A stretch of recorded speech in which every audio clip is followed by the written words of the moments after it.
예, 누가복음 찾아보겠습니다. 누가복음입니다. 3장입니다.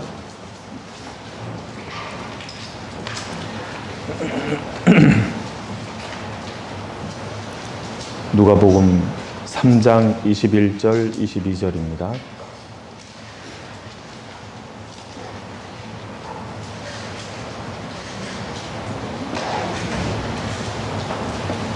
누가복음 3장 21절 22절 찾으셨으면 같이 읽겠습니다. 백성이 다 세례를 받을새 예수도 세례를 받으시고 기도하실 때에 하늘이 열리며 성령이 형체로 비둘기같이 그의 위에 강림하시더니 하늘로서 소리가 나기를 너는 내 사랑하는 아들이라 내가 너를 기뻐하노라 하시니라. 반갑습니다.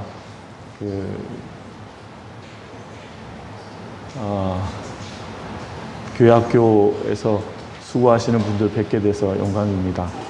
오늘은 기도하시는 예수님에 대해서 함께 생각해 보는 날입니다. 선생님들은 어떠실지 모르겠습니다. 예수님은 사도행전 10장에 보면 하나님께서 그리스도 예수에게 성령과 능력을 기름 붓듯 하심으로 착한 일을 하시며 귀신에게 눌린 자들을 고치셨다 이렇게 나와 있습니다. 예수님의 사역은 하나님이 주신 성령과 능력에 의한 것임을 알 수 있고요. 또 하나는 그 성령과 능력을 기름 붓듯 받으셨다 그랬는데요. 요한복음 3장에 보면 한량없이 받으셨다고 표현이 되어 있습니다. 그러니까 예수님은 실은 기도를 하셨어야 될까라는 생각이 드는 겁니다. 근데 왜 예수님이 기도하셨던 것일까요? 실은 예수님이 지금도 기도하고 계신 거 아시지 않습니까? 히브리서 7장에도 이는 그가 항상 살아서 우리를 위하여 간구하심이니라. 예수님은 지금도 기도하신다 그 말입니다. 근데 그런 예수님이 왜 기도하셨어야 됐을까? 특별히 제가 누가복음을 찾았는데요. 예수님의 기도하시는 장면이 제일 잘 표현된 복음서가 누가복음입니다. 마태복음에는 왕으로 오신 예수님이기 때문에 기도에 대해서 가르쳐 주시는 장면도 나오고 기도하신 장면도 나오지만 많이 서술되어 있지는 않습니다. 근데 유독 누가복음에만 예수님이 기도하셨다는 장면이 자세히 서술되어 있습니다. 지금 읽으신 장면은 예수님의 공생애가 기도와 함께 시작되었음을 서술하고 있는 부분을 읽은 겁니다. 몇 군데를 빠르게 찾아보겠습니다. 누가복음 4장입니다. 누가복음 4장 1절과 2절입니다. 제가 읽어보겠습니다. 예수께서 성령의 충만함을 입어 요단강에서 오사 광야에서 40일 동안 성령에게 이끌리시며 마귀에게 시험을 받으시더라. 자, 여기 보시면 광야에서 40일 동안 성령에게 이끌리시어 그랬는데요. 마태복음 4장에 보면 예수님이 40일 동안 뭐 하셨죠? 금식하셨습니다. 금식하셨다는 말은 단식이 아니죠. 금식이라는 말은 간절히 하나님께 구한 기도였다라는 걸 가르쳐주고 있습니다. 예수님은 이 자리에서도 기도하고 계시는 겁니다. 그뿐 아니고요. 여기 4장 또 뒤에 보겠습니다. 4장 42절 보시면 날이 밝음에 예수께서 나오사 한적한 곳에 가시니 무리가 찾다가 만나서 자기들에게서 떠나시지 못하게 만류하려 하매 예수께서 이르시되 내가 다른 동네에서도 하나님의 나라 복음을 전하여야 하리니 나는 이 일로 보내심을 입었노라 하시고 갈릴리 여러 회당에서 전도하시더라. 여기서도 날이 밝음에 예수께서 나오사 한적한 곳에 가시니 마가복음 1장 35절에는 한적한 곳에 가사 거기서 기도하시더니 라고 되어 있습니다. 이곳에서도 주님은 기도하셨습니다. 아침에 일찍 일어나셔서 하루를 시작하실 때 기도하셨다라는 말입니다. 그랬기 때문에 사람들의 만류와 관계없이 인기에 부합하는 사역을 하신 게 아니라 하나님의 뜻을 따라 사역을 하실 수 있었다는 말입니다. 요즘에는 사람들의 말에 좌우가 많이 되지 않습니까? 나이가 어릴수록 사람들의 말에 좌우가 많이 됩니다.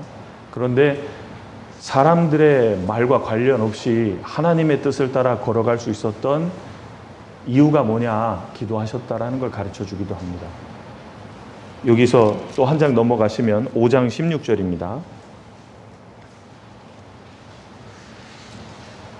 예수는 물러가사 한적한 곳에서 기도하시니라. 이거는 무슨 뜻이죠? 하루 일과를 마치시고도 한적한 곳으로 가셔서 기도하셨다는 말입니다. 예수님은 기도하시기 위해서 한적한 곳을 습관처럼 찾아다니셨습니다. 기도하셨다는 말이고요. 또 한 장 뒤로 가볼까요? 6장 12절입니다. 이 구절 같이 읽겠습니다. 이때 예수께서 기도하시러 산으로 가사 밤이 맞도록 하나님께 기도하시고, 특별히 밤새도록 기도하셨을 때도 있습니다. 왜요? 예수님이 부활 승천하신 뒤에 주님의 복음을 맡겨야 될 제자들을 부르셔야 되는데 어떤 일꾼들을 불러야 될지요. 하나님께 간절히 기도하고 기도하신 후에 제자들을 부르신 거예요. 중요한 일을 앞두고는 특별히 마음을 다해서 밤새도록 기도하시는 장면도 볼 수 있습니다. 9장도 보겠습니다. 9장 16절입니다. 제자들이 16절 예수께서 떡 5개와 물고기 2마리를 가지사 하늘을 우러러 축사하시고, 이게 축사하셨다는 말씀이 기도하셨다는 말씀입니다. 감사기도 드리신 거예요. 기도하시는 장면이 9장에 또 나와 있고요. 몇 절 뒤로 가면 18절입니다. 예수께서 따로 기도하실 때에, 여기서도 기도하시고요. 28절입니다. 이 말씀을 하신 후 8일쯤 되어 예수께서 베드로와 요한과 야고보를 데리시고 기도하시러 산에 올라가사 기도하실 때에, 기도하시러 특별히 산으로 가신 적도 있으십니다. 그리고 10장입니다. 21절 이때 예수께서 성령으로 기뻐하사 가라사대 천지의 주제이신 아버지여, 이것을 지혜롭고 슬기 있는 자들에게 숨기시고 어린아이들에게는 나타내심을 감사하나이다. 옳소이다. 이렇게 된 것이 아버지의 뜻이니이다. 예수님이 기도하시는 장면입니다. 그리고 여기 11장 보시면 1절 예수께서 한 곳에서 기도하시고 마치심에, 여기서도 기도하셨습니다. 그리고 나서 11장에는 특별히 제자들이 기도를 가르쳐 달라고 했기 때문에요, 기도를 어떻게 해야 하는 것인지를 가르쳐 주십니다. 그래서 이 장면에서 하늘에 계신 우리 아버지여 이름이 거룩히 여김을 받으시오며, 이 장면이 여기에 들어가 있는 겁니다. 그래서 강청함을 인하여 주님께서 기도를 들으실 거다라는 가르치심을 가르쳐 주십니다. 그 다음에 또 몇 장 넘어가 보겠습니다. 18장입니다. 18장 1절 기도하되 주의할 점이 있다 가르쳐 주십니다. 1절 같이 읽을까요? 항상 기도하고 낭망치 말아야 될 것을 저희에게 비유로 하여. 항상 기도하고 낭망하지 말아야 된다를 가르쳐 주십니다. 기도에 주의할 점이 있다는 겁니다. 그리고 기도에 깨어 있어야 된다라는 말씀도 해주십니다. 21장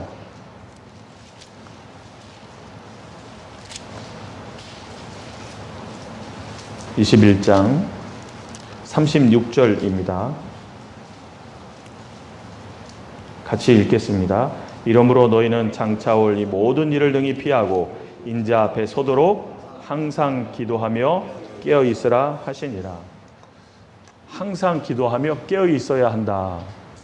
깨어 있다라는 말을 다른 말로 좀 표현을 해보면 이럴 겁니다. 베드로전서에 있는 것처럼 기도가 막힐 수 있다는 겁니다. 기도의 행위는 갖고 있는데 기도가 잠자는 기도, 막힌 기도가 될 수도 있다는 말입니다. 그래서 이것도 가르쳐 주십니다. 그리고 주님은 그때나 지금이나 우리를 위해서 기도하고 계신다라는 내용도 22장에 나옵니다. 22장 32절입니다. 22장 32절 같이 읽겠습니다. 그러나 내가 너를 위하여 내 믿음이 떨어지지 않기를 기도하였노니 너는 돌이킨 후에 내 형제를 내 믿음이 떨어지지 않기를 기도했다. 그래서 베드로나 모든 제자들이 믿음에서 떨어지지 않고 지켜질 수 있었다는 말입니다. 그렇듯 지금도 우리를 위해서 기도하고 계십니다. 지금도. 그리고 예수님은 구원을 완성하시기 위해서 마지막으로 십자가를 지시기 전에 이렇게 기도하셨습니다. 39절입니다. 22장 39절. 예수께서 나가사 습관을 좇아 감람산에 가심에 제자들도 좇았더니 42절입니다. 가라사대 아버지여 만일 아버지의 뜻이거든 이 잔을 내게서 옮기시옵소서. 그러나 내 원대로 마옵시고 아버지의 원대로 되기를 원하나이다 하시니 사자가 하늘로부터 예수께 나타나 힘을 돕더라. 44절 같이 읽겠습니다. 예수께서 힘쓰고 애써 더욱 간절히 기도하시니 땀이 땅에 떨어지는 핏방울같이 되더라. 예. 그러니까 누가복음에는 예수님이 기도하시는 장면이 제일 잘 묘사가 되어 있습니다. 예수님이 어떤 내용으로 기도하셨는지 잘 묘사되어 있는 곳은 요한복음이기도 합니다. 그런데 기도하신 내용이 잘 기록되어 있는 곳은 누가복음입니다. 근데 누가복음은 어떤 복음서인지 아시죠? 마태복음은 왕으로 오신 예수님, 마가복음은 여호와의 종, 일꾼으로 오신 예수님. 그렇죠? 그래서 소복음이라 그러잖아요. 누가복음은 인자로 오신 예수님, 사람이었다 그 말입니다. 사람이자 하나님이신 분인데 그분은 사람이었기 때문에 항상 뭐가 필요했던 겁니까? 기도가 필요했던 겁니다. 성령과 능력을 주님이 한량없이 부어주셨더라도요, 예수님이 이 땅에 계실 때 항상 기도했어야 했던 겁니다. 그래서 누가복음에 예수님이 기도하시는 장면이 가장 잘 그래서 기록이 되어 있는 것으로 보입니다. 그리고 저희가 구원받을 때 예수님을 보게 되잖아요. 아, 예수님이 나를 위해서 십자가를 지셨던 거구나 라는 걸 보고 구원을 받게 됩니다. 그렇죠? 그럼 그 다음에는 어떻죠? 그 다음엔 예수님을 더 자세히 보게 되는 겁니다. 왜죠? 우리의 영원하신 대제사장이신 예수를 깊이 생각하라고 히브리서 3장 1절에 말하는데요. 히브리서 12장 2절에는 믿음의 주요 온전케 하시는 이인 예수를 바라보자. 자세히 보는 거예요. 왜요? 그 예수님의 삶을 내 생애 속에 그대로 본받고 닮아갈 수 있도록 하기 위해서 자세히 보는 겁니다. 마치 화가가 정밀화를 기를 때요, 사물을 자세히 보고 화폭에 그대로 담잖아요. 그러니까 이게 그림인지 진짜인지 구별을 못하도록 잘 그리지 않습니까? 그렇게 바라보다의 바라보자입니다. 예수님을 자세히 보면 예수님의 생애는 기도로 얻은 능력과 기도 속에서 힘을 얻으시고 기도 속에서 그 모든 것을 얻어내신 겁니다. 이 기도가 그래서 중요해지는 거예요. 예수님은 생애 속에 계속 기도하셨던 겁니다. 그걸 왜 보여주셨냐? 본받게 하기 위해서입니다. 로마서 8장에 예수님을 왜 맏아들 삼은 줄 아느냐? 왜죠? 그 아들의 형상을 본받게 하기 위해서 맏아들 삼았다 그랬잖아요. 본받으라고 하시는 겁니다. 그래서 예수님을 자세히 볼 때 예수님 그는 항상 기도하셨던 겁니다. 그 교회 학교에서 아이들 가르치려면 주님의 도움과 능력과 지혜가 얼마나 필요하겠습니까? 그 직분을 감당하기 위해서는 무릎 꿇지 않고는 절대 감당하기가 어려워지실 겁니다.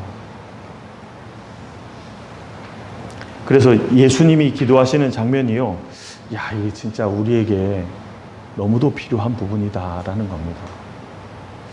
고린도전서 1장에 보면 하나님 아버지께서 우리를 그의 아들 예수 그리스도 우리 주로 더불어 교제케 하셨다고 그랬습니다. 근데 교제하는 방법이 기도잖아요. 사귐이잖아요. 선생님들도 아마 다 이제 서로 사랑하시지만 특별히 친한 분들이 있습니다. 친하면 대화를 많이 합니까? 적게 합니까? 대화가 많아집니다.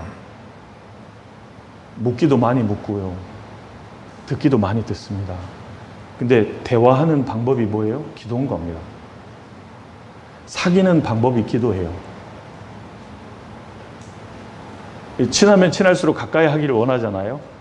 여호와께서는 자기에게 간구하는 모든 자, 곧 진실하게 간구하는 모든 자에게 그 다음에 뭐죠? 가까이 하시는 도다. 주님을 가까이 하는 방법이 기도잖아요. 그러니까 우리는 항상 주님의 도움이 필요한데 그 도움을 얻기 위해서는 항상 기도가 필요하지 않습니까? 데살로니가전서 5장에 아주 유명한 구절이 있지 않습니까? 항상 기뻐하라, 쉬지 말고 기도하라, 범사에 감사하라. 항상 기뻐하라 그랬는데요. 뭐 기뻐할 만 해야지라고 생각하실 수 있잖아요. 맞아요. 근데 항상 기뻐하라를 누구에게 말했냐 하면 우리 마음에 두신 기쁨이 있는 사람, 구원의 기쁨을 얻고 우리 마음에 주님이 기쁨을 두신 사람에게 항상 기뻐하라 그러는 거잖아요. 항상 기뻐하라는 구원의 주님을 기억하라는 말이거든요. 두 번째는 쉬지 말고 기도하라는 뭘까요? 한순간도 주님의 도움 없이는 못 살아간다는 걸 기억해라 그 말입니다. 도우시는 하나님을 기억하게 하는 거지 않습니까? 마지막에 범사에 감사라는 뭘까요? 구원자 하나님과 도우시는 하나님을 생각할 때 지금 현재는 뭔가 이상해 보이고 왜곡돼 보여도 결국은 무엇이 이루어질까요? 하나님의 선과 공의가 이루어질 것을 믿기 때문에 감사할 수 있는 거잖아요. 지금 상황이 좋아서가 아닙니다. 지금 결과가 좋아서가 아니잖아요. 나의 가는 길을 오직 그가 아시나니 주님만 아시잖아요. 그렇죠? 그가 나를 단련하신 후에는 정금같이 나오는 일이 있을 거고 하나님의 결과는 반드시 선이 이루어지고 공의가 이루어지는 길이기 때문에 그러니까 범사에 감사할 수 있잖아요. 믿고 감사하는 거지 않습니까? 거기서 쉬지 말고 기도하라가 나오잖아요. 그렇죠? 그러면 선생님들이시니까 기도하면 얻게 되는 것이 과연 뭘까? 기도 없이 신앙이 자라거나 결실하는 일은 절대 없습니다. 기도 없이는 될 수가 없다고요.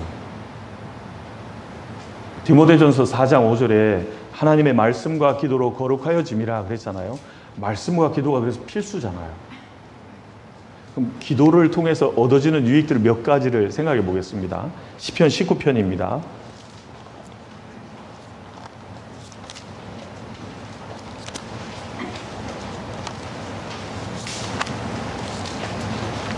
시편 19편.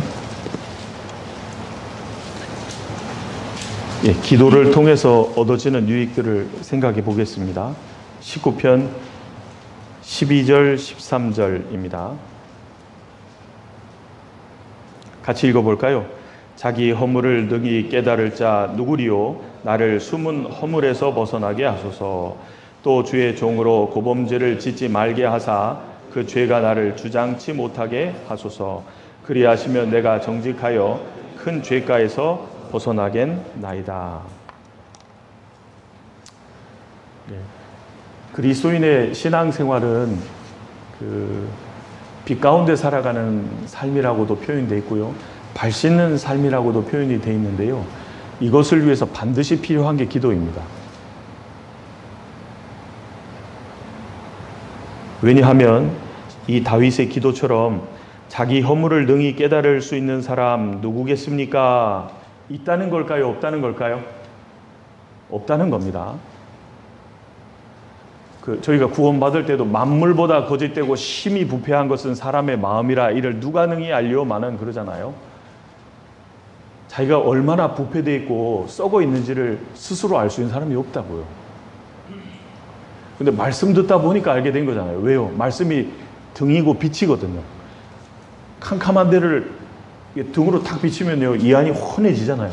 뭐도 있고 뭐도 있네, 이런 게 다 있었던 거네. 그때서야 보이잖아요. 다시 불 끄면요, 안 보여요. 우리는요, 주 안에서 빛이지 우리 스스로가 빛이 아니거든요. 그렇지 않습니까? 그러니까 항상 말씀과 기도로 비추기 전에는요, 자기 숨은 허물을 알 수 있는 사람이 없는 거예요. 그러면 자기 숨은 허물을 누가 알 수 있을까요? 말씀과 기도에 주의하는 사람만 알게 되는 겁니다. 이 기도한 다윗처럼요. 그 앞에 7절 보시겠습니다. 7절에서 11절까지는 말씀이 얼마나 놀라운 것인지를 기록하고 있습니다. 7절, 여호와의 율법은 완전하여 영혼을 소송케 하고 여호와의 증거는 확실하여 우둔한 자로 지혜롭게 하며. 하나님의 말씀이 법의 성격이 있습니다. 어기면 반드시 불이익이 옵니다. 법이기 때문입니다. 여호와의 율법은 완전하다 그랬어요. 게다가 말씀은 완전하기 때문에 더하거나 뺄 수 없다 그 말입니다. 완전한 겁니다. 그래서 영혼을 소송케 한다 그랬어요. 아마 봉사하시는 선생님들은 잘 경험하실 텐데요. 마음이 금방 낙심하고 기운이 확 빠질 때가 많습니다. 조금만 오해받아도요, 못 견딥니다, 사람이. 여러분, 노아가 100년 이상 방주를 만들면서 사람들의 비방과 손가락질을 어떻게 견딜 수 있었겠습니까? 그건 노아의 힘이 아닌 겁니다. 그게 뭘까요? 얻어먹은 힘이 있다는 거예요. 영혼이 소송케 되는 일이 있었다라는 겁니다. 소송이라는 말은 다시 원기왕성하게 회복되다라는 뜻입니다.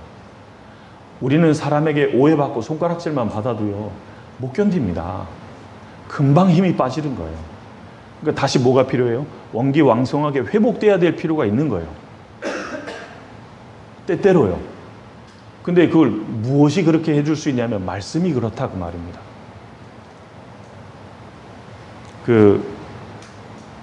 식당이 라티노에서 온 건데요. 이제 저희가 주로 레스토랑이라 그러잖아요. 이게 이탈리아가 라티노에서 왔는데, 라티노에서 프랑스어, 이탈리아어, 스페인어, 영어, 이게 다 라티노 계통이지 않습니까? 근데 원문에 보면 리스토라레라 그래서요, 회복시키다라는 뜻입니다. 다시 정상적으로 회복시키다. 근데 이걸 현재 분사형을 쓰면 리스토란테가 됩니다. 회복되고 있는이에요. 근데 이게 리스토란테가 그래서 식당이 됩니다. 왜냐하면 들어가서 먹으면 어떻게 돼요? 다시 회복이 되니까요. 오전에 일찍 일하기 시작해서요, 점심때가 되면 배가 많이 고프거든요. 그러니까 들어갈 때는 기운 빠져서 들어갔다 나올 때는 다시 기운이 넘쳐서 나와서 또 오후를 일할 수 있잖아요. 회복시키는, 그래서 리스토란테거든요. 근데 우리의 영혼을 회복시키는 요소가 뭐예요? 말씀이다 그 말입니다. 말씀과 기도가 필요하다 그 말입니다. 그 다음에 여호와의 증거는 확실하기 때문에, 그렇죠, 기록된 대로잖아요. 우둔한 우리가요, 지혜롭게 될 수 있는 거예요. 우리같이 우둔한 사람도요, 말씀 붙들고 살면요, 반드시 그렇게 되니까 얼마나 지혜로워집니까? 우둔한 자로 지혜롭게 하잖아요. 8절, 여호와의 교훈은 정직하여. 하나님 말씀은 있는 그대로거든요. 세상은 다 덧붙여져 있잖아요. 형제자매들하고 교제할 때도 말할 때 보면 다 덧붙이잖아요. 그래서 이게 한두 사람만 건너가도 이상한 말 되지 않습니까? 그렇지 않아요? 근데 하나님 말씀은 절대 그렇지 않거든요. 있는 그대로거든요. 왜요? 하나님이 정직하신 분이기 때문인 거예요. 여호와의 교훈은 정직하기 때문에 마음을 기쁘게 하고. 왜요? 거짓말하지 않으시니까요. 그대로다 그 말입니다. 나를 사랑하신다 그러면 정확히 사랑하고 계신 거예요. 기쁘게 하고 여호와의 계명은 순결하여. 불순물이 없다 그 말입니다. 눈을 밝게 하도다. 저 멀리까지 내세까지 확실히 보게 하잖아요. 여호와를 경외하는 도는 정결하여 영혼까지 이루고. 이 하나님의 말씀은 영원한 말씀인 겁니다. 여호와의 규례는 확실하여 다 의로우니. 그렇습니다. 하나도 잘못된 게 없어요. 다 의로우신 말씀입니다. 그래서 10절에는 그 무엇보다도 추구해야 될 것이 말씀이라는 걸 얘기하신 뒤에 11절 같이 읽겠습니다. 또 주의 종이 이로 경계를 받고 이를 지킴으로. 저희가 교제에 왔다 갔다 하면 이걸 늘 보는 겁니다. 이게 왜 늘 보일까요? 어떤 분의 간증을 들으면요, 그분은 말씀을 어려운 가운데서 지키는 거예요. 그럼 우리가 뭘 알아요? 아, 저분 말씀 지키기 때문에 잘 되겠구나. 하나님의 은총을 받겠구나. 하나님 은혜 주시겠구나. 지키는 사람 보면 그걸 느껴지잖아요. 근데 말씀을 가볍게 여기고 무시하는 분 보면 어때요? 아, 저분 저러다가 하나님께 징계 받겠구나. 아, 저러면 안 되겠구나. 아, 나 저거 본받으면 안 되지. 항상 보는 거잖아요.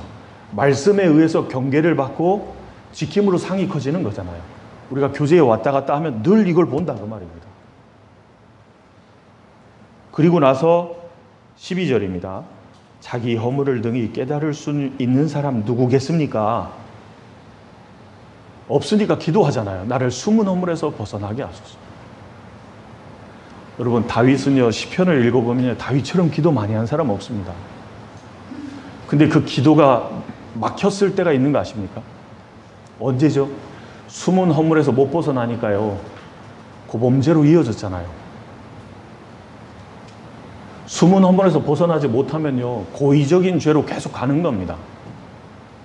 그러니까 숨은 허물에서 빨리빨리 벗어나야 되는데 빨리 벗어나는 길이 뭐예요? 말씀과 기도에 힘써야 되거든요. 기도하는 사람만이 하루를 마치고 기도할 때요, 자기의 부족과 어리석음을 보게 된다 그 말입니다. 저희 청년 때 저희 청년 때는 부장님들이 말씀도 많이 하셨거든요. 일꾼이 부족하니까. 근데요, 부장님들 중에 제가 경험한 부장님 한 분이요, 토요일 날 끝나고 이제 저녁 때 집으로 돌아가잖아요, 밤에. 그러면 몇몇 분한테 전화하는 겁니다. 왜 하는지를 봤더니, 제가 오늘 오후 청소하는 때부터 교제하는 중에 제가 말실수를 한 것 같습니다. 제가 본의가 아닌데 용서해 달라고 전화하는 거예요. 왜요? 기도하다 보니까 보이는 겁니다. 그러니까 뭐예요? 빛 가운데 사는 삶이 자연스럽게 되잖아요. 빛 가운데 사는 삶은 죄를 짓지 않는다는 말이 아닙니다. 우리가 얼마나 부족한 게 많은데요. 그러니까 빛 가운데 사는 삶은요, 어두움이 탁 드러나면 어떻게 해요? 빨리 치우는 거잖아요. 빨리빨리 치워야 건전한 그리스도인으로 살아갈 수 있거든요. 근데 이게 안 보는 거예요. 기도하지 않는 겁니다. 말씀에 비추질 않는 겁니다. 그럼 어떻게 될까요? 죄송하지만 뻔뻔한 그리스도인이 됩니다. 자기도 부족한 게 많고 자기가 잘못하는 게 많은데 다른 사람 얘기하고 다른 사람 비판하고 판단하는 거예요. 여러분, 신앙은 자기를 비추는 거예요? 남을 비추는 거예요? 자기를 비추는 거잖아요. 그러니까 이 기도하지 않는 사람의 신앙의 상태는 자꾸 어디로 향할까요? 남에게 향해 있는 겁니다. 기도하는 사람의 신앙은 어디로 갈까요? 자기를 비추는 거예요. 그러니까 보세요. 자기의 부족이 많이 보이니까 남도 부족한 게 보이면 어떻게 될까요? 나는 이런데 저 사람 오죽하겠어요. 아유, 불쌍하고요. 딱 한 거예요. 그러니까 자연스럽게 사화하게 되어 있는 겁니다. 근데 기도하지 않으면요, 숨은 허물이 보이지 않죠. 고의적으로 범죄를 짓게 됩니다. 큰 죄까지 나가잖아요. 다윗이라는 사람이 기도가 깨어있지 못하고 막힐 때가 있었잖아요. 우리도 그럴 수 있다 그 말입니다. 근데 기도하는 사람, 기도 행위를 말하는 게 아닙니다. 정말 기도 속에서 하나님의 일깨움을 받고 교훈을 받고 자기의 부족을 보는 그 사람, 숨은 허물에서 빨리빨리 벗어날 수 있는 거예요. 그러니까 빛 가운데 사는 삶이 된다 그 말입니다. 요한복음 13장에 보면 예수님이 발을 씻겨주시지 않습니까? 지금도 주님이 씻겨주십니다. 그렇죠? 근데 베드로가 안 씻으려고 그랬잖아요. 예수님이 그 다음에 뭐라 그랬죠? 내가 너를 씻기지 않으면 네가 나와 상관이 없느니라. 안 씻는 사람은 상관이 없어진다니까요. 근데 자기의 부족을 알고요, 주님이 오늘도 말씀으로 우리의 더러운 걸 씻어주시잖아요. 우리의 지옥 갈 죄는 다 씻어주셨지만 주님과의 사귐을 막는 죄는 날마다 씻어야 되잖아요. 주님이 우리를 말씀으로 매일매일 씻겨주시는 겁니다. 근데 안 씻는 사람이 있는 거예요. 누가 안 씻을까요? 기도하지 않는 사람은 안 씻게 돼 있습니다. 그러니까 주님하고 어떻게 돼요? 멀어져요. 주님이 빛이신데 주님하고 멀어지면 어떻게 될까요? 점점 깜깜해지는 겁니다. 그러니까 숨은 허물에서 벗어날 수 있는 가장 중요한 것이 말씀과 기도라는 걸 시편 19편이 또 얘기하는 겁니다. 요것을 디모데전서 4장 5절에 딱 한 구절로 정리한 거잖아요. 말씀과 기도로 거룩하여짐이라. 숨은 허물에서 벗어날 수 있는 길이 기도라는 겁니다. 그래서 기도하지 않음으로 문제가 생기고 기도에 깨어있지 않음으로 기도가 막힘으로 문제가 생긴다는 겁니다. 제가 그래서 기도라는 부분을 교제할 때 어려운 것 같아요. 왜냐하면 구원 안 받은 분들도 기도한다 하지 않습니까? 그렇지 않아요? 그 기도 얼마나 많이 해요. 철야 기도하죠. 뭐 새벽 기도하죠. 문제는 들으셔야 말이죠. 문제는 주님께 상달되냐 그 말이잖아요. 그래서 능력 있는 기도로 깨어있는 것이 이게 중요한 거거든요. 그래서 기도 속에서 숨은 허물에서 벗어난다라는 거 하고요. 시편 119편입니다.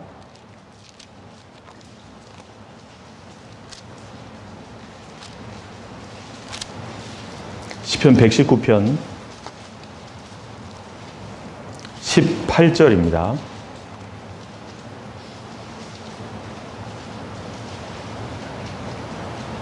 같이 읽겠습니다. 내 눈을 열어서 주의 법에 기이한 것을, 내 눈을 열어서 할 때 눈이 육체의 눈은 아닐 것 같습니다. 영혼의 눈, 마음의 눈이잖아요. 주의 법에 기이한 것을 보게 하소서.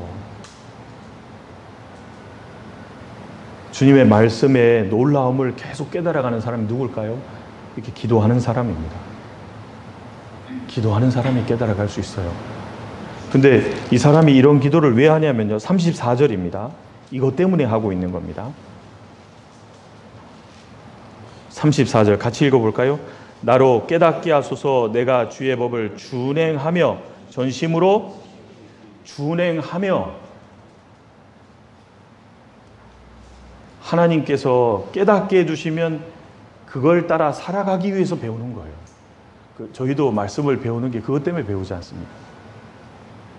야고보서 1장에 자유하게 하는 온전한 율법을 들여다보는 자는 듣고 잊어버리는 자가 아니요 실행하는 자니, 이렇게 돼 있잖아요. 자유하게 하는 온전한 율법이 뭘까요? 예수님은 요한복음 8장에 진리를 알지니 진리가 너희를 자유케 하리라 하셨습니다. 그렇죠? 진리가 자유케 한대요. 뭐에서부터 자유하게 돼야 되는 거냐? 그 다음 몇 구절 내려가면 예수님이 죄를 짓는 자마다 죄의 종이라, 죄에서부터 자유하게 되는 걸 얘기하는 겁니다. 그러니까 성경 말씀대로 예수님을 통해서 구원받는 사람은요, 첫 번째 죄의 형벌에서부터 자유하게 되잖아요. 두 번째 죄의 세력으로부터 점점 자유하게 됩니다. 세 번째 진정한 자유의 나라 천국에까지 쭉 들어가게 되잖아요. 이게 자유를 얻게 되잖아요. 그래서 말씀을 하나님의 뜻대로 온전하게 보는 사람은 이게 자유하게 하는 온전한 율법이거든요. 자유하게 하는 온전한 율법을 들여다보는 자는 듣고 잊어버리는 자가 아니요, 잊어버리려고 배우는 게 아니잖아요. 어떻게든 하나라도 마음에 넣어놓으려고, 그 말씀을 따라 살아가려고 배우지 않습니까? 듣고 실행하는 자니 행하는 일에 복을 얻게 될 거라고 그랬잖아요. 예수님도 요한복음 10장 17절에 보면 누구든지 예수님의 말씀이 사람에게 온 건지 하나님께로 온 건지 알 수 있는 그 기준은 누구든지 이걸 행하려고 하면 이것이 사람이 한 말인지 하나님이 주신 말씀인지 교훈인지 분별하리라 그랬거든요. 행하려고 하면. 그래서 말씀을 깨닫고 지키려는 그 사람, 기도 속에서 깨닫게 되는 겁니다. 예레미야입니다. 예레미야 33장.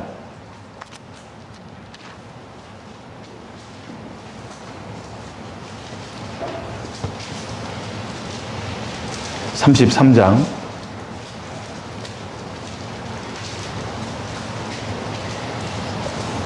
3절 같이 읽겠습니다. 너는 내게 부르짖으라. 내가 내게 응답하겠고 내가 알지 못하는 크고 비밀한 일을 내게 보이리라. 너는 내게 부르짖으라. 부르짖으란 말이 기도지 않습니까?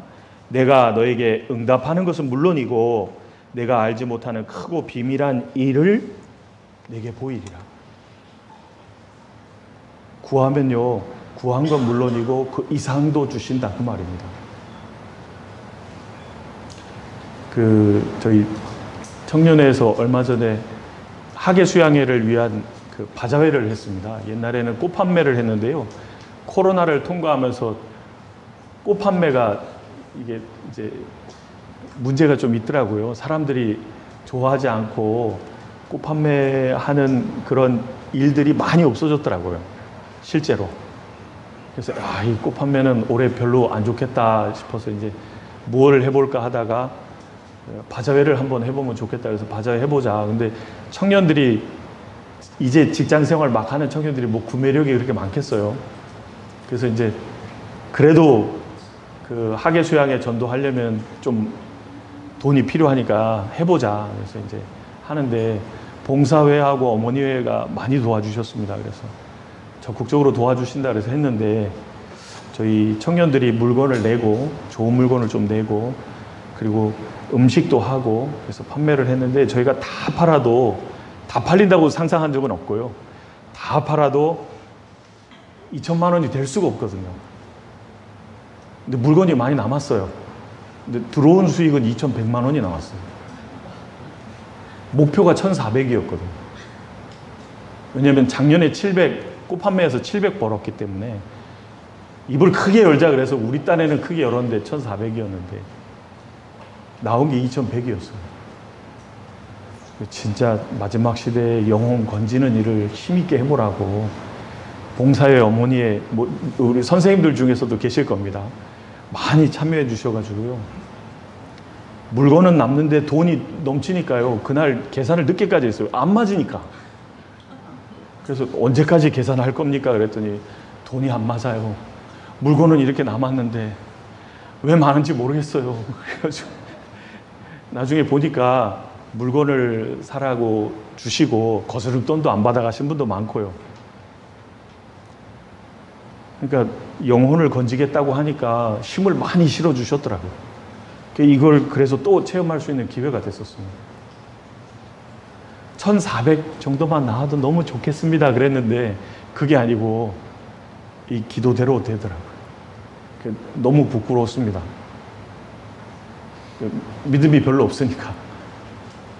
그래서 진짜 응답하시는 건 물론이고 크고 비밀한 일까지 알 수 있는 길이 뭐예요? 너는 내게 부르짖으라. 또 환난 때에도 있습니다. 그 시편 50편에 그 환난 날에 나를 부르라. 내가 너를 건지리니 네가 나를 영화롭게 하리라. 환난 날에도 주님께 부르짖으라고 하셨지 않습니까? 목적이 있는 환난이기 때문에 주님을 찾고 주님을 구하라고 되어 있는 겁니다. 그러니까 기도 속에서 하나님을 알아가고 말씀을 더욱 깨달아갈 수 있다는 걸 엿볼 수 있습니다. 또 있습니다. 그 예수님이 기도를 가르쳐 주실 때 우리를 시험에 들게 하지 마옵시고 다만 악에서 구하옵소서. 그 악이 마귀지 않습니까? 마귀의 시험과 유혹에서 벗어날 수 있는 길이 뭘까요? 여러분, 수천 년 동안 사람을 경험해온 존재가 마귀입니다. 마귀가요, 사람이 뭐에 약한지 지켜보고 있기 때문에요. 이 사람이 뭘 좋아하는지 다 알아요. 마귀가요, 예레미야 5장에 보면 악인은 새 사냥꾼처럼 올무와 덫을로와 사람을 사냥하느니라 이렇게 되어 있습니다. 악인 배후에 마귀가 있잖아요. 선생님들 배후에 누가 있을까요?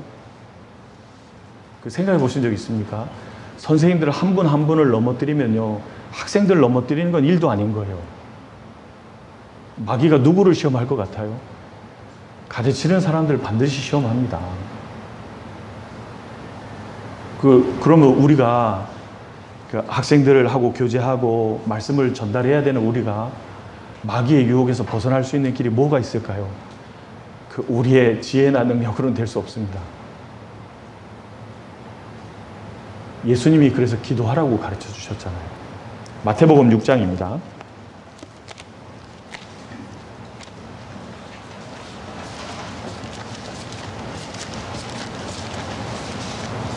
마태복음 6장 13절입니다. 13절 같이 읽겠습니다.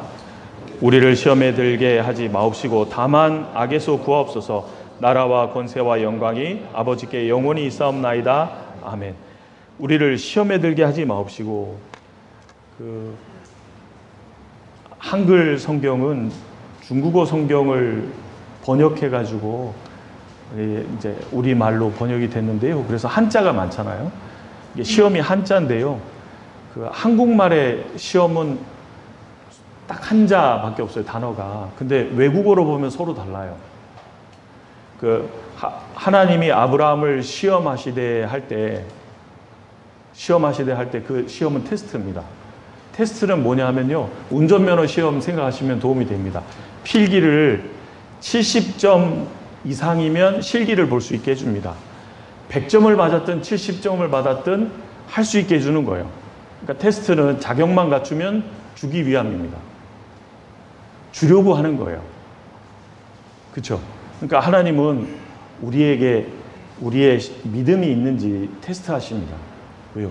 하나님의 축복을 더 얻을 만한 믿음이 있는지를 우리를 테스트하십니다.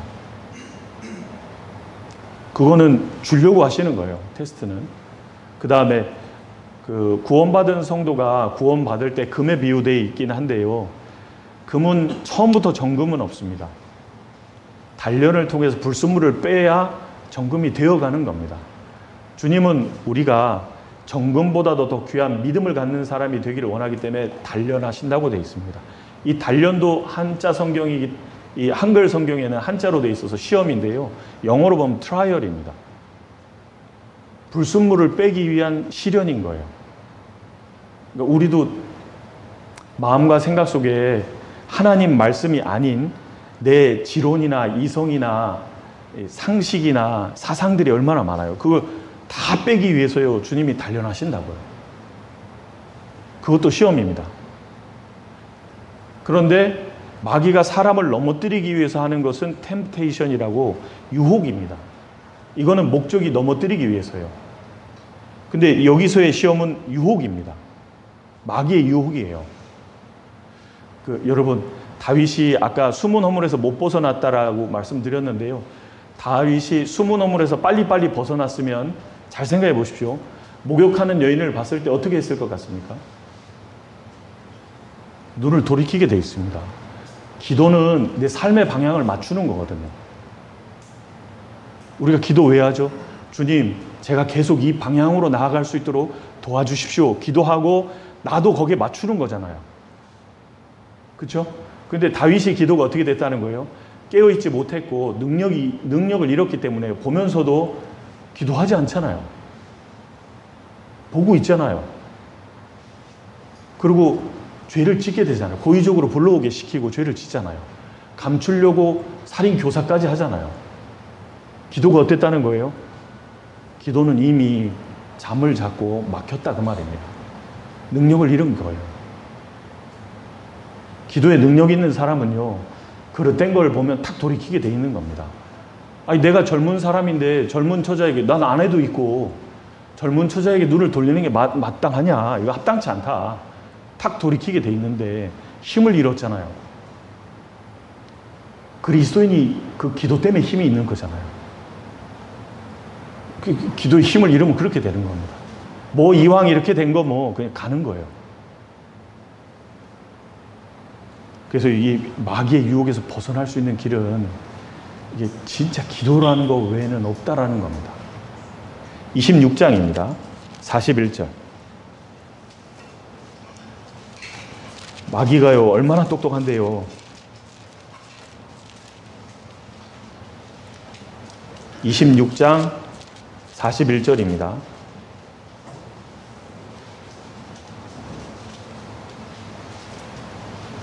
같이 읽겠습니다. 시험에 들지 않게 깨어있어 기도하라. 마음에는 원이로되 육신이 약하도다 하시고. 시험에 들지 않게, 여기서 시험이 템테이션입니다. 마귀의 유혹이에요.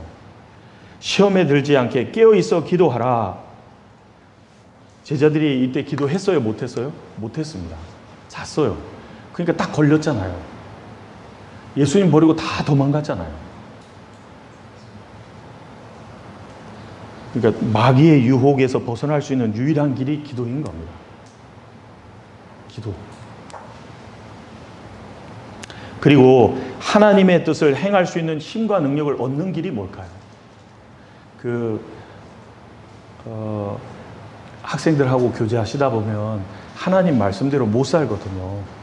왜 못 사는지 아십니까? 그 학생이 못돼서 아닙니다. 그 학생이 하나님 말씀대로 살아가야 될 힘과 능력이 없는 거예요. 청년들 중에도 있습니다. 힘과 능력이 없는 거예요. 그러니까 못 사는 겁니다. 근데 그 힘과 능력을 어떻게 얻는 걸까요? 역대하 16장입니다.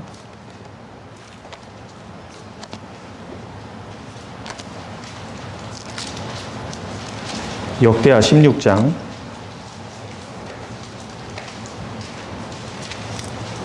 9절입니다. 역대하 16장 9절 같이 읽겠습니다. 여호와의 눈은 온 땅을 두루 감찰하사 전심으로 자기에게 향하는 자를 위하여 능력을, 거기까지입니다. 여호와의 눈은 온 땅을 두루 감찰하고 계십니다. 하나님은 살아계시고 하나님의 눈은 두루 샅샅이 다 보고 계신 거예요. 하나님은 안 놓으셔요. 하나님은 다 살피고 계셔요. 왜요? 자기를 전심으로 향하는 자에게 능력을 주시려고요.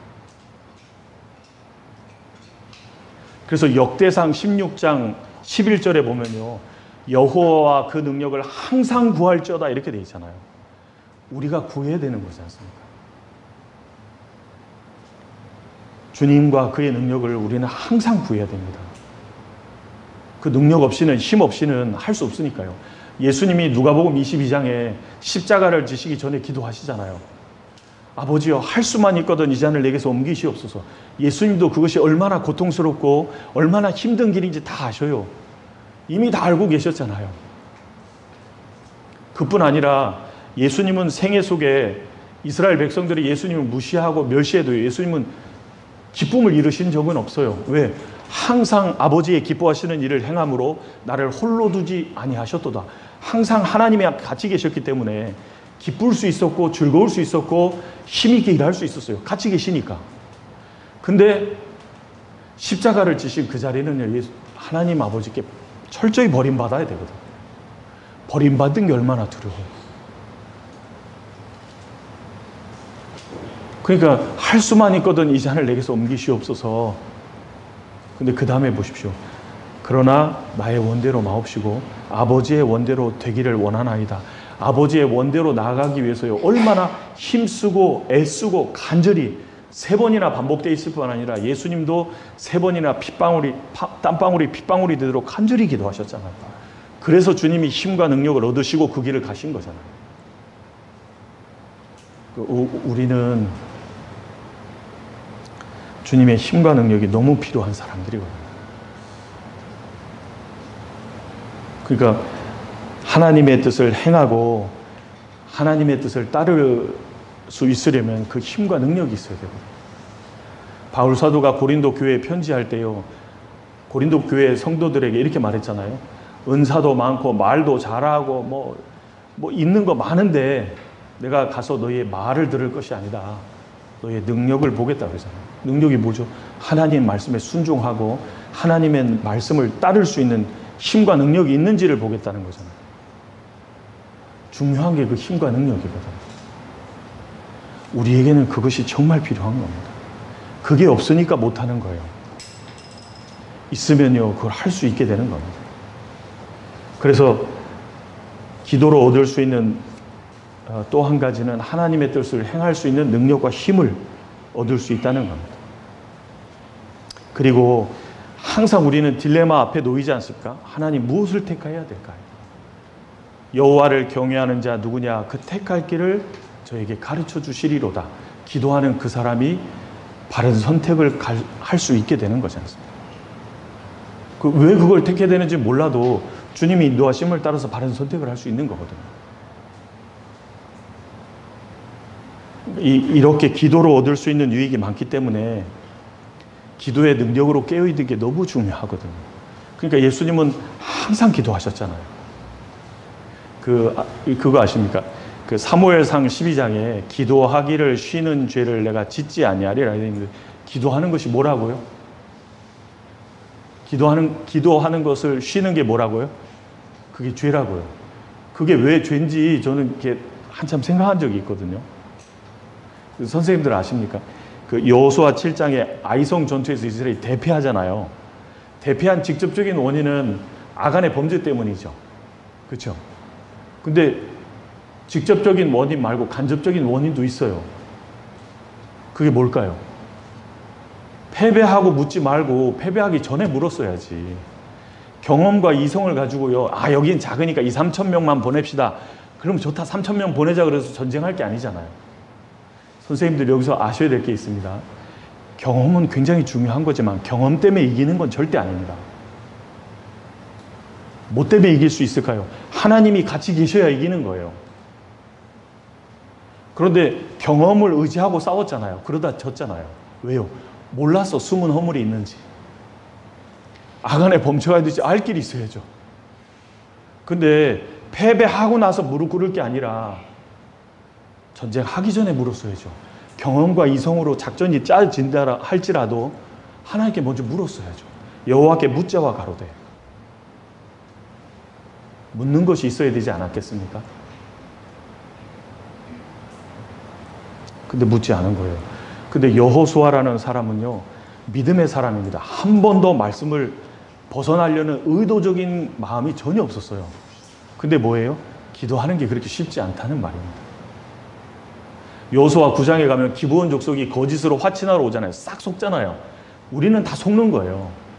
그런데 속은 원인을 성경이 뭐라고 기록했냐면 여호와께 묻지 아니하여 화친하였더라 이렇게 되어 있습니다. 물었으면 어떻게 된다는 말이죠? 얼마든지 하나님의 지도를 받을 수 있었다는 말입니다. 그래서 여호수아 7장에 패배가 나오고 8장에 하나님이 이스라엘에게 말씀하신 장면에 뭐라 그랬냐면 이스라엘 백성은 2-3천 명 얘기했는데 하나님이 다 올라가라 그래요. 하나님의 뜻은 전혀 다를 수 있다 그 말입니다. 사무엘 상에도 보면요, 다윗이 왕이 됐다는 소리를 들으니까 블레셋 사람들이 열받아서 전쟁하러 들어오거든요. 그때 다윗이 묻습니다. 하나님, 싸우러 나갈까요? 나가라. 내가 그들을 네 손에 붙이리라. 근데 졌잖아요. 블레셋이 2차전을 또 들어옵니다. 근데 이미 얘기 들었잖아요. 그냥 싸울 수 있는데 그때도 다윗은 물어요. 하나님 어떻게 싸울까요? 하나님 나갈까요? 나가라. 하되 이번에는 엄습하는 작전을 펼쳐야 된다. 뽕나무 위에서 군대들의 걷는 소리가 들리거든 매복하였다가 엄습하라. 하나님은 그때마다 작전이 다른 거예요. 왜? 사람도 다르고 마음도 다르고 상황도 다 다르니까요. 다 다를 수 있잖아요. 그러니까 승리할 수 있는 가장 기초가 뭐겠어요? 여호와께 묻자와 가로되는 거.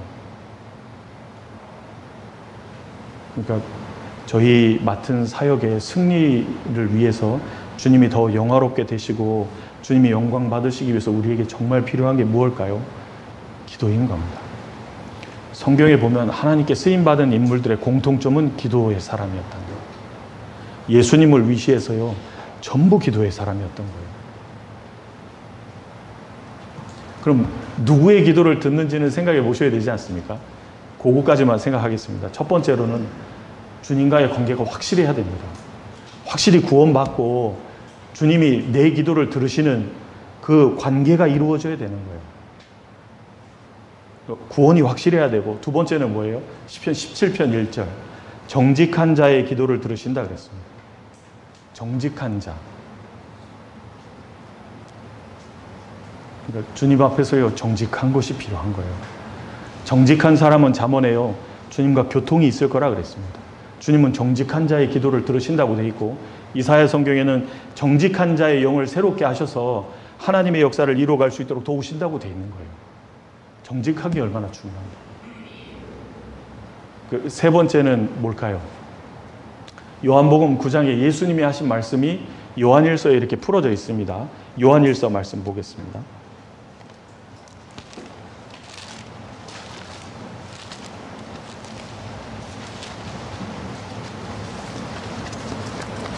요한일서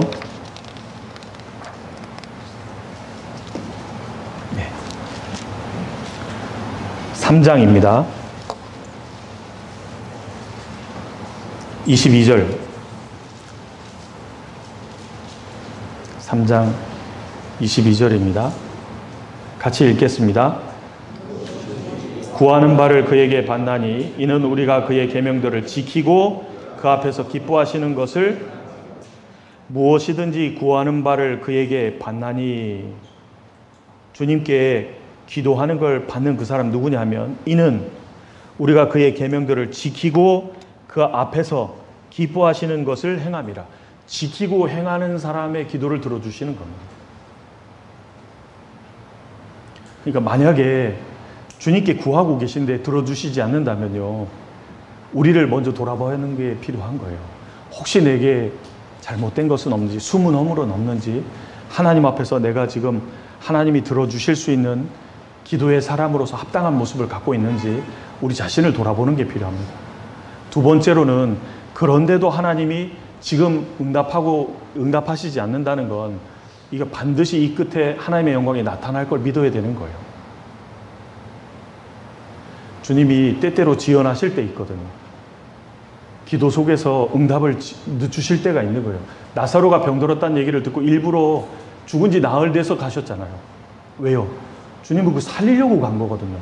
근데 마르다와 마리아가 그때 뭐라 그러죠? 원망하잖아요. 주님만 계셨으면 안 죽었을 거라고. 우리는요, 주님의 응답이 더디되면요, 우리의 연약한 상태가 드러나고 부족함이 드러나게 되는 겁니다. 근데 주님은 그걸 드러내시는 이유가요, 우리가 누구를 바라보고 살아야 되는지를 확실히 알게 하기 위해서요, 이게 도무지 사람이 이러면 안 되는 데까지 밀고 가시는 거예요. 그래서 그 다음에 영광을 탁 드러내시는 거예요.